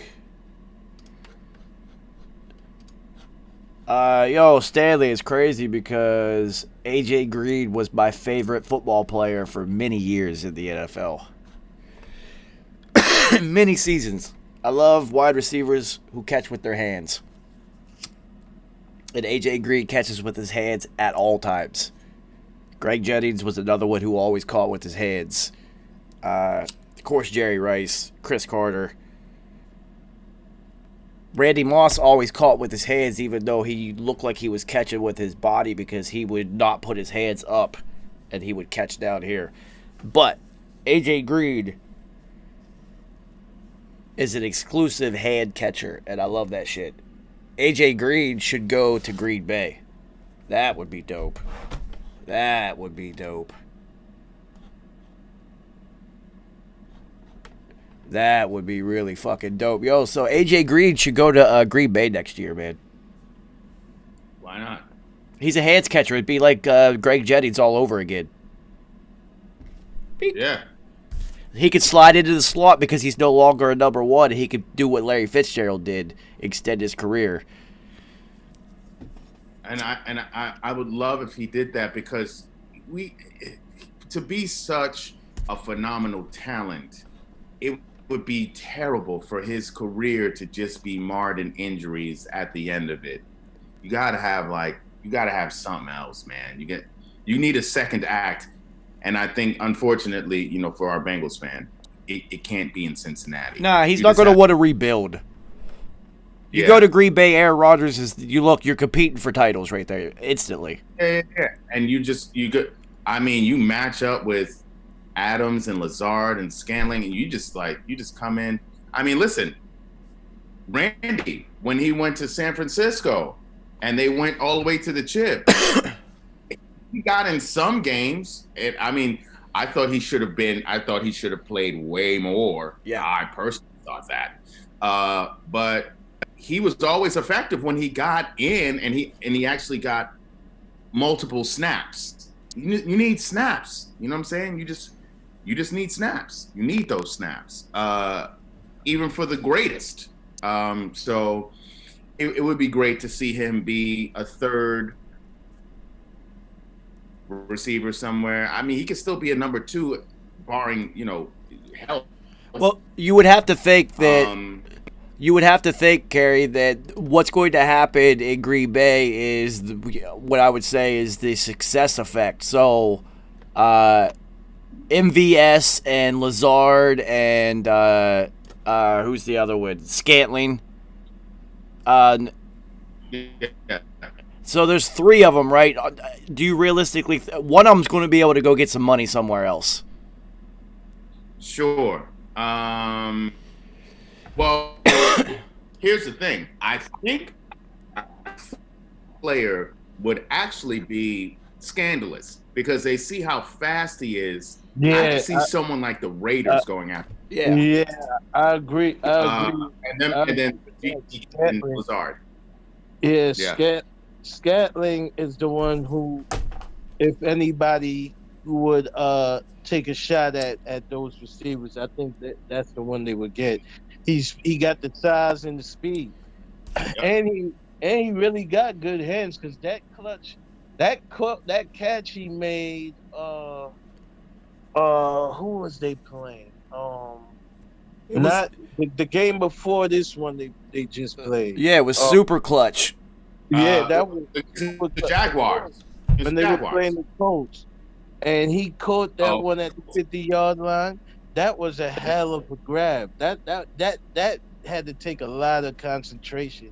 Well, like I was saying, he needed those snaps. He's finally been getting the snaps, and so he's been getting better. You just need the snaps.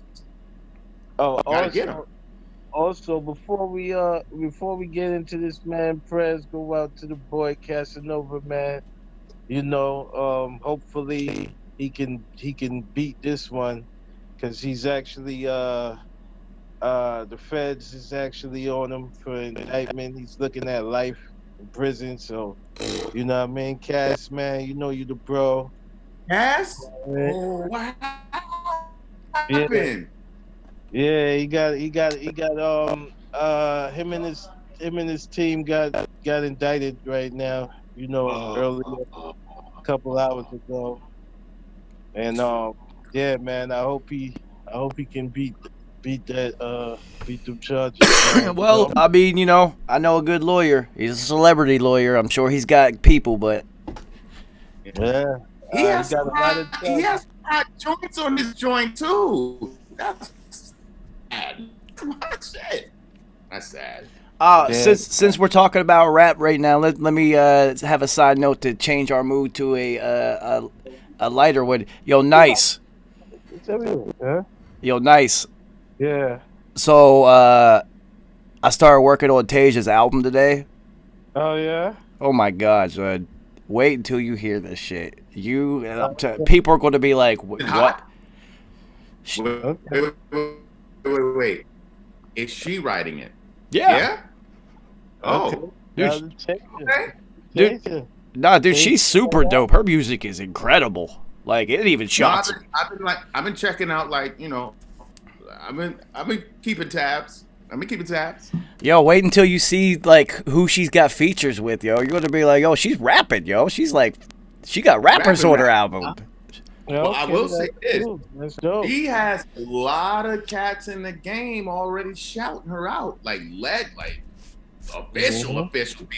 Yeah, nah, she's super Give it a talented, shot. yo. So like, she, you know, she's down in Atlanta, so clearly I don't record her, so I haven't even heard at least 60 to 70% of these joints that she sent me today, and I had to call her. I was just like, what the fuck? What the fuck, yo? You wait. So anyway, back to football. Super Nice. dope. That's dope. I'm happy for her. Yeah, that's dope. So yeah, let's move on to who gives a fuck about Philadelphia? Carson Wentz is broke. It's over for him. Get him out of here. Okay, well, I just want to make one comment.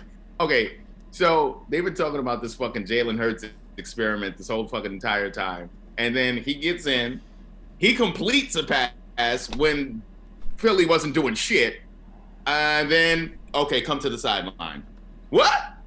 What are you doing?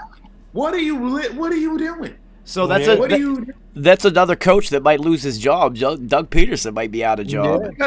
Yeah. I want you to do this. I want you to look at Doug Peterson's. If you just take Doug Peterson's press conferences from the beginning of the season till now, you'd be like, "Oh, homie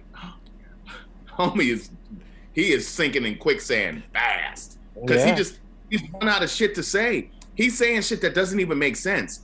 He was like, "Yeah, well, you know, possibly if we left Jalen Hurts in, the same thing would have happened." You don't know that because you didn't leave him in.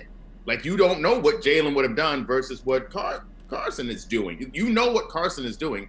The whole point of putting in the other quarterback is to see what he can do. And he completed a pass. And Carson is throwing at their feet. So what? You make no sense. He's losing that locker room. If he hasn't already lost it completely, he is losing it by the second. Yeah, he's going to end up losing his job too. So there's another coach that's going to lose Jeffrey his Lurie he's not a cat. He got a little patience, but he ain't playing. They fell too quickly from winning a Super Bowl to whatever this shit is. That's what I'm saying.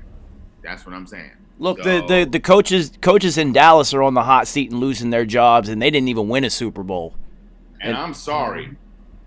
People keep saying that Carson Wentz doesn't have talent. Fuck you. You lie. No, he has talent on that team. Yeah. And that's you got to be a Russ Wilson. You got to be a Aaron Rodgers. When these You have to be elite. When these quarterbacks got offensive lines that's terrible, they tend to panic the minute that it happens. They panic.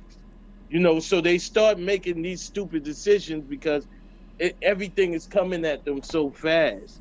Dudes like Aaron Rodgers and Russell Wilson, they're cool in the pocket even when it's chaos. Yeah, but you be too cool, you go to lose. Yeah. You be too cool, gonna lose. Exactly. So you got to be an elite quarterback to pull. These quarterbacks, mid-level quarterbacks like Carson Wentz, he needs an offensive line. He needs time. But I will say this, Nyce. I will say this. He's had running backs swing out the backfield. He has Greg Ward, who's always like working that middle right there. He loves to hold the ball because he's looking for the big play because he feels like the game is on his shoulders and he has to do the thing. He needs to get rid of the ball faster because he just holds on to the ball too damn long. And he holds on to the ball too damn long. when you hold on to the ball too damn long as a quarterback, period, your decision, like the positivity of decisions, drop exponentially. That's so what he needs to just get rid of the ball, accept the 5 to 6 yard gain, and live on to the next play. And that's what I mean. The decision making. The decision making is quarterbacks like Tom Brady and Aaron Rodgers. They already know the minute that they snap the ball, they know in 0.2 seconds where they're going with it. So it's that's what separates them from dudes like him. He has to go through the progression. He got to read every progression that's going on the field and then make the decision. So he needs time. It's just like Jared Goff too. If Jared Goff was on that Eagles team, he would look just as bad. Jared Goff. Want to rehabilitate this cat? He needs to study Alex Smith and then start going in that mold. I mean, he has a bigger arm than Alex Smith, so he'll be able to make bigger plays down the line. Yeah. But he needs to scale his whole. He needs to go backwards even farther. He needs to study Dan Marino because Dan Marino didn't even have no goddamn knees. Yeah. I know. Right. Yeah.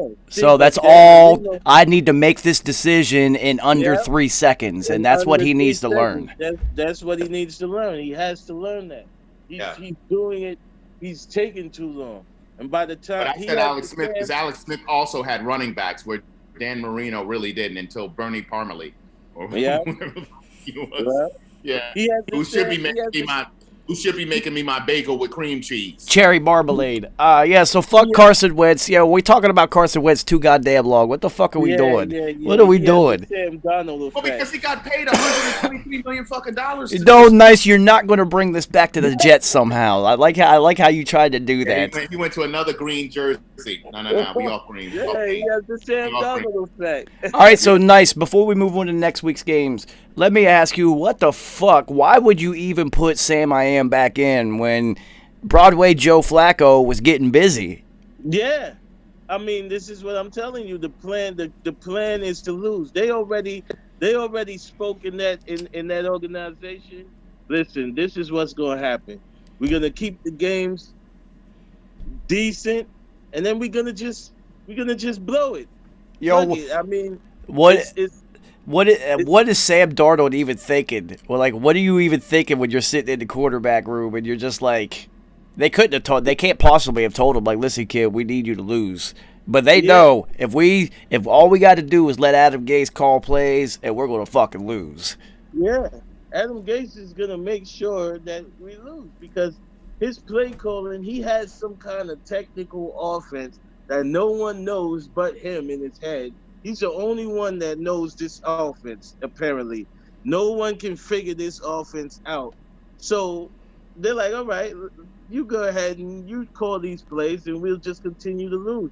Sam Darnold is trying to, right now, Darnold is just trying to showcase the little bit of talent that he has so that he can get traded somewhere that another team will want him. Damn, man, how the mighty have fallen, man. You loved Sam Darnold just a year ago.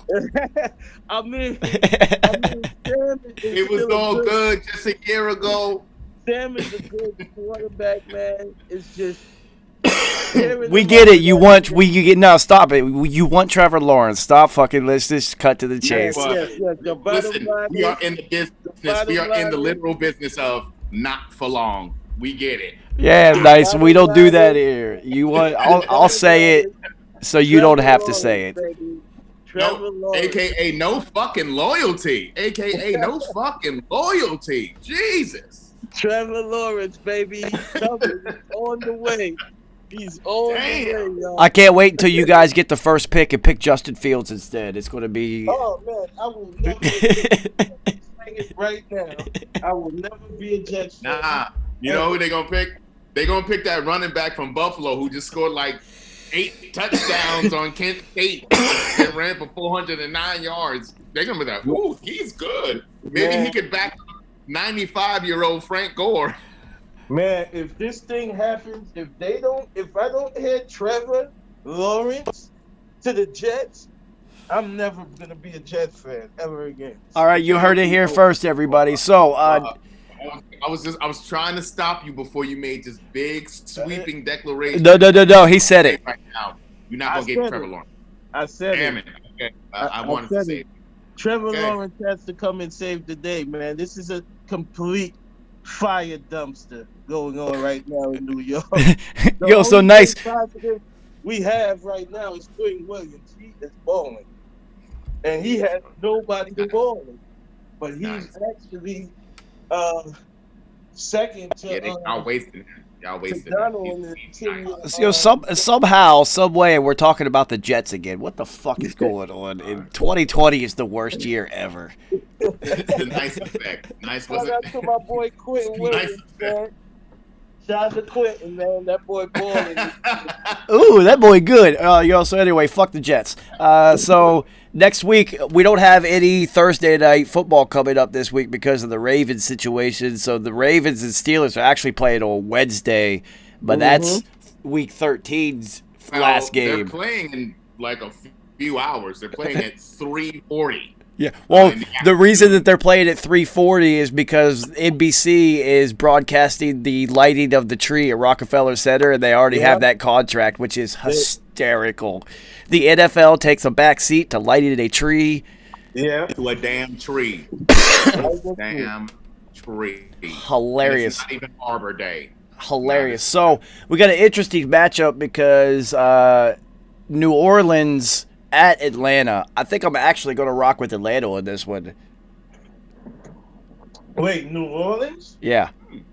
Yeah, I'm going with New Orleans. I don't know, man. I don't think if Atlanta's defense plays at anyway like they did last week. Oh yeah. Their defense, by the way, played lights out against Las Vegas. That was their best performance of the season. Well, the weird thing about New Orleans with Taysom Hill at quarterback is when Taysom Hill plays quarterback, Alvin Kamara is utilized less, and that's fucking weird. Because That's right, because it's only runs the Taysom ball Hill and it's only Michael Thomas. That's it. That's the offense. Taysom Hill runs the ball a lot. That's why. And when he looks to throw, it's only to Michael Thomas. Yeah, so I'm telling you, I think I'm going to rock with Atlanta on that one. I'm going to think about that one for a while, but I think that one's. Nah, I'm sticking with New Orleans on that one. It's in Atlanta too, and the home field advantage is now actually starting to play a little bit of a factor. There's some stadiums where they have like 10, 15,000 fans. Yeah, I love Atlanta because Atlanta has a lot of good players, a lot of weapons. But they just, this season they just got off to a really bad start, and they just haven't. Their season is like they're unpredictable. So I'm gonna stick with the more predictable team. I'm gonna stick with New Orleans on this one. All right, so what about this absolute dumpster fire in the north? Detroit at Chicago. Ugh. The trash bowl. The trash bowl. I'm gonna go with Chicago. Got to do this, man. Chicago. I mean, come on. You guys' roster is clearly better. Mitch Trubisky is terrible. Oh my God. Oh my God, he's terrible. All right. I need to know which city has the iller gangs. Is it Detroit or is it Chicago land? And that will help me make my decision. I'm just going to Who's go. getting busy in the streets this year? I'm going to. Is it T-Town? The trick and the boys? It's Chirac because they got like fucking. Dude, they got 50 shootings every night going on right now in Chirac. Shit is retarded. They busy out there. They busy. And plus, Chicago has Khalil Mack, and I think he could actually win this game literally by himself. Yeah, I'm gonna go with Chicago on this one, man. All right, we got a good one. Cleveland at Tennessee. Interesting game. Oh, I'm going with Tennessee, man. More complete team, more tougher, more physical. King Henry, gotta go with them. They're gearing up for the playoffs right now. They they are playing a different level of football right This now. is a test to see where Cleveland's at. And where's the game? It's in Tennessee. Okay. This is the Tennessee is gearing up for the playoffs right now. Tennessee is highly confident ever since they went to that AFC Championship, and King Henry right now is starting to get in that gear. It's this time of year. He's wearing people down, man. I mean, you see what he was doing this Sunday. You know, I mean, and the Colts is not. They're not nowhere near slouches on defense, and he made them look like they were mediocre. Well, gotta go with, the one thing I do want to watch, Carrie, is Denzel Ward and A.J. Brown. That'll be fun. Mm-hmm. If Denzel Ward plays, because he's been banged up. So, Oh, yeah. Well, they just activated what's his name? And well, I mean, I know Myles Garrett is supposed to come back. Yeah, he's coming back. He's coming back. So I mean, I'm definitely rocking with Tennessee on this one to win this game. But good football game. I'm definitely gonna watch that one in the 1 o'clock window. Yeah. It's two teams that play. They play actually similar. Yeah. They actually played it. That because Cleveland finally started using the run game and then the pass game, and Tennessee already been doing that. I look for that game to be an awful fast one because it's going to be a lot of carries and a moving clock. It's going to be a very quick one. It's going to be a lot of running. Limited possessions in this one, so it'll be interesting if Cleveland is on, then it's going to be a really good game, and it could come down to basically whoever has the ball last. Yep. It's going to be a real good one. It's going to be good. I'll tell you what's not going to be good is Cincinnati at Miami. Oh, God. Another trash bowl. Trash bowl, too. Oh. I mean, I'm rocking with Miami because I've been rocking with Miami. It's in Miami. Yeah. Yeah. And it fits magic. Yeah, but but Nyce, this is the type of game that Fitzmagic loses. Yeah. Well, he throws 4 to 5 picks. But I still go. And we hear guys on the Cincinnati defense we didn't even know existed. Yeah, because he's been in the league for 8 years. What? See, a lot of what Miami did. The clever thing Miami did was they benched Fitzmagic and then brought him back. See, Fitzmagic has a kind of weird way how he plays football. If he stays on, you're right, for a long period of time, he's gonna fuck up at the end. Now, when you bench him, and he got really pissed off, so now he's back. He's gonna win a couple of games. This is going to be one of them. Yeah. This is Cincinnati without Joey Bag of Donuts and no Joe Mixon. This is an ugly game. This is a no-brainer. He's gonna win this game. All right, so Jacksonville at Minnesota. Well, I mean Minnesota should win, but Jacksonville. Nah. How about Mike Glennon? Exactly. By Glennon. By Glennon. But what have we been saying about Jacksonville this entire year? They play fucking hard. Yes. They play hard. So any game, they are the epitome of any given Sunday, that team. Given Sunday, they could give you an L. This one it's really going to depend on if Adam Thielen and Dalvin Cook on their health, because if they're both out, that's a whole different story. Yeah, and give Jacksonville a year or two, they're gonna be fucking dangerous. Well, that running back is dope. James Robinson, yeah. Man. He can play. He can play. He knows which gaps to run into. He's really good. All right, so we got the Raiders, who are going to be very, very upset after that performance that they just did. Pissed off, right? Yeah, they're playing the Jets. That's going to be a fun one. Oh my God! Oh yeah, great. And this is Joe, this is what we were talking about before, Joe. This is where, like, last week's game is a game they would have really needed a player like J.J. Watt on defense to settle everybody the fuck down and be like, chill out, y'all. We're gonna fucking play this game. They wouldn't have got blown out 40 whatever to 3. It wouldn't have been that sort of a situation. But they're playing the Jets now, and this is just what they need, baby. Yo, They about to eat. yo, Oh so yeah, they're about to. Thanksgiving came late for them. oh my They're god. about to eat.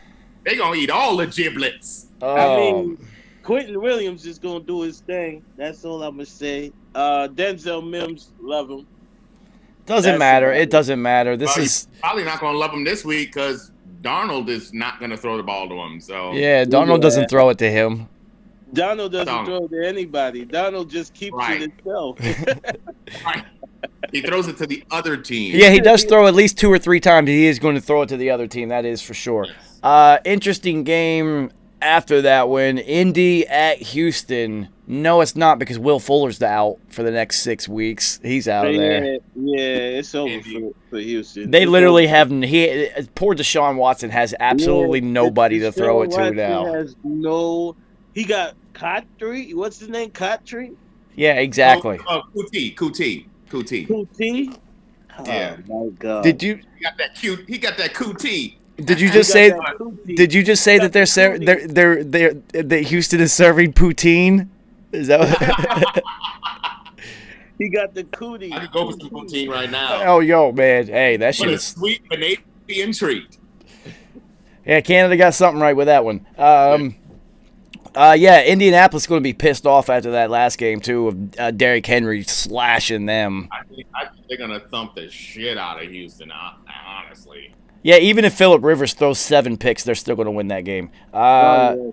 So Rams at Arizona. Both teams lose games that they probably shouldn't have lost. This is going to be interesting. Who Rams at Arizona? Yeah. Oh, that's a good one. That's a good one. Yeah. Oh, that's a tough one. Especially if the Cardinals lose, they are going to be in a dangerous position of not making the playoffs. Yeah. Okay. I'll be So honest with you. D-Hop I in the see a way for the Cardinals to win. It's going to involve a lot more Larry Fitzgerald. I'm telling you, if they get Larry Fitz more involved in this game, the Rams are going to have a difficult time stopping that offense. They're predictable going to D-Hop, going to Christian Kirk. Yeah. The running game is pretty good. I'm telling you, if they get Larry Fitz involved in this game and they make him a viable threat throughout the game, that's going to be their path to victory. They're going to have to because Jalen Ramsey is going to he's going to make D-Hop work for it all day. So Yeah. And you can't keep being tunnel vision with Jalen Ramsey. Eventually he's gonna make you pay. So who the fuck is Arizona's tight end? I feel like that guy should be more relevant. Dan Arnold. Yeah, exactly. Dan He's not Arnold. a blocker, he's a catcher. Dan Arnold. Not to be confused with the Wonder Years. Dan Hey, Arnold. Who was Arnold. the father. I Man. was just about to ask you, is his wife's name Roseanne?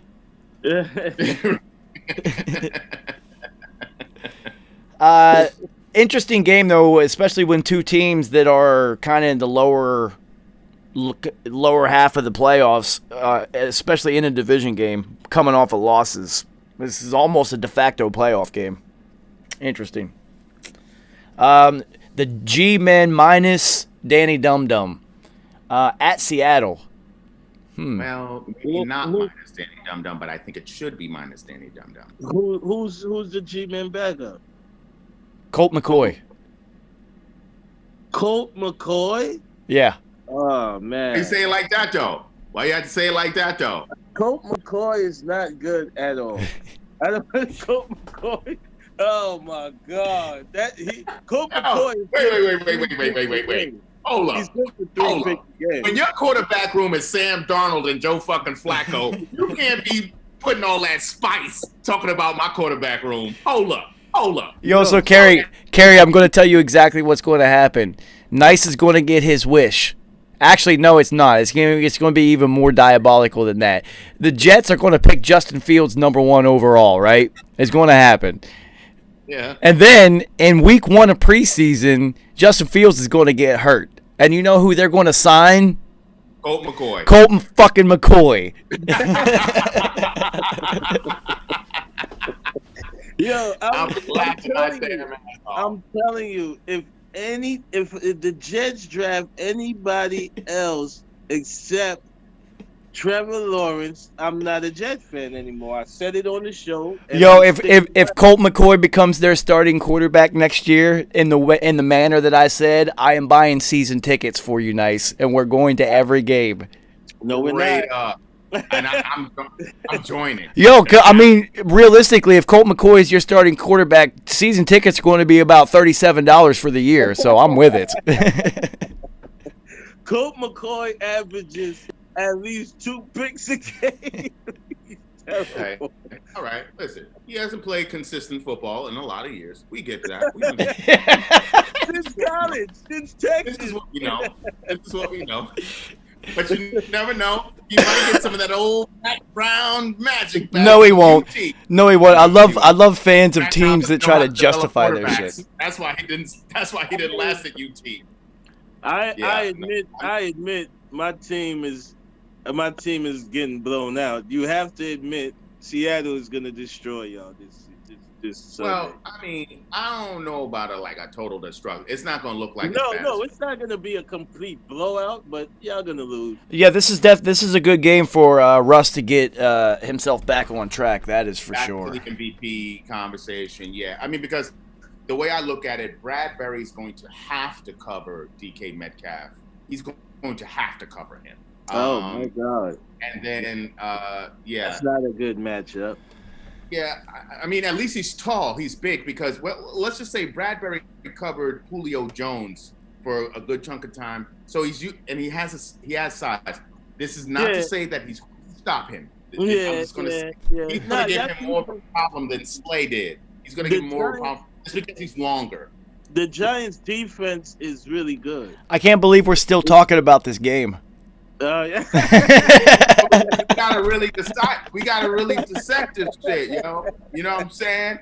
I'm just saying. Listen, if Seattle is favored by 10.5, take the G's. That I can agree with because they are playing as a team, no matter who is on the field. Philly at Green Bay. Aaron Rodgers is going to throw like 97 touchdowns. Oh my God! I don't even want to.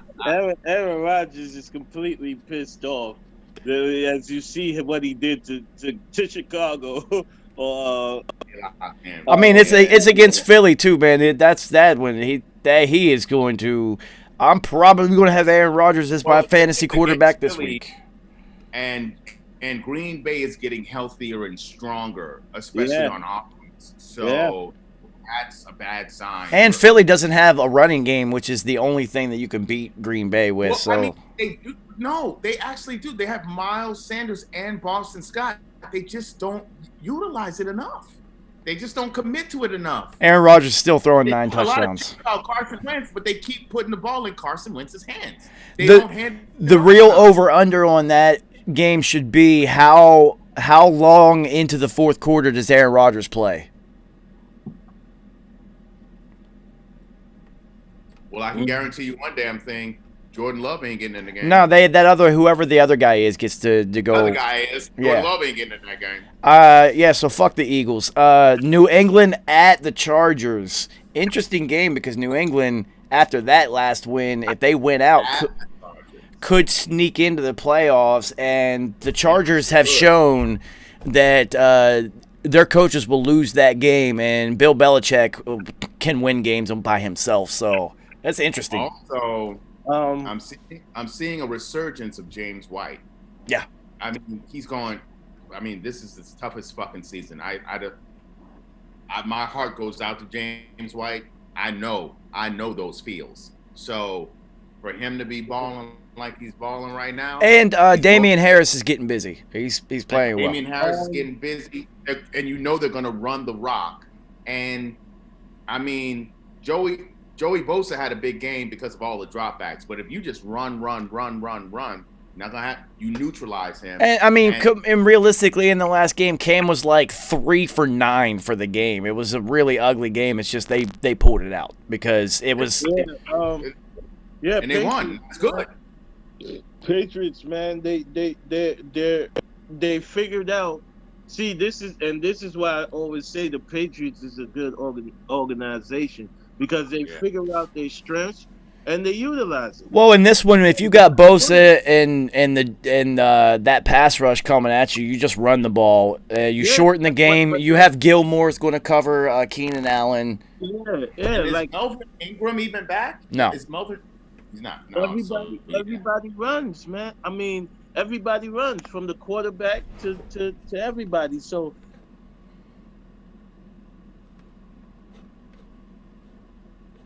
Uh-oh. Dun, dun, dun, dun, dun.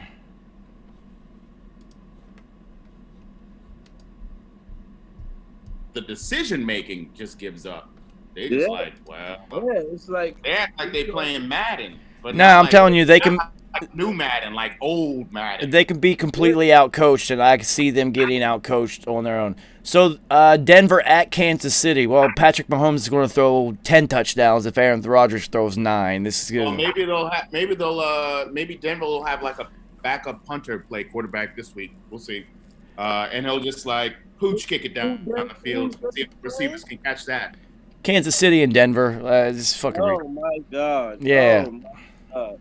That's like practice. That's practice right there. That's a scrimmage.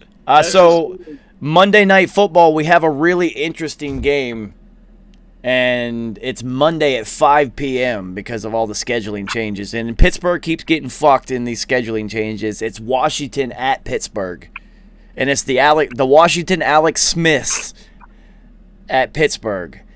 And I'm still going with Pittsburgh. I mean, they have to lose one. It's so they're going to lose maybe 2, probably 1. So you think the Washington Dump Downs are gonna? No, I don't. No, I don't. No, I don't. I don't. Okay. I don't. Buffalo at San Francisco. San Francisco, they do play well, but Buffalo is absolutely stacked, and San Francisco isn't. So, like, come on. Yeah. And then there's a Tuesday matchup. Dallas at Baltimore. Oh, God. And the matchups this week. Who's going to be available for Baltimore?